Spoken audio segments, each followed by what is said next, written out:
বাংলাদেশ চলচ্চিত্র শিল্পী সমিতির 2024 থেকে 26 মেয়াদী নির্বাচনে সভাপতি পদে জয় পেয়েছেন মিশা সওদাগর এবং সাধারণ সম্পাদক পদে জয়ী হয়েছেন মনোয়ার হোসেন ডিপজল।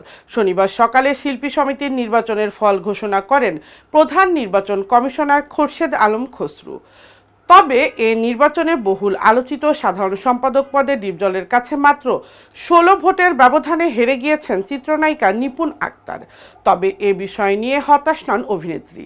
তিনি বলেন, ডিপজল ভাইয়ের মতো জনপ্রিয় কারো কাছে এত কম ব্যবধানে হেরে যাওয়া এবং এ ধরনের প্রতিদ্বন্দ্বিতা তার জন্য সম্মানজনক ফলাফল প্রকাশ হলে দেখা যায়। সাধারণ সম্পাদক পদে ডিপজল পেয়েছে 225টি ভোট, অন্যদিকে নিপুণ আক্তার পেয়েছে 209টি ভোট। প্রসঙ্গত, এবারের নির্বাচনে মোট ভোটার ছিলেন 570 জন। উৎসবমুখর পরিবেশে ভোট দেন 475 জন শিল্পী।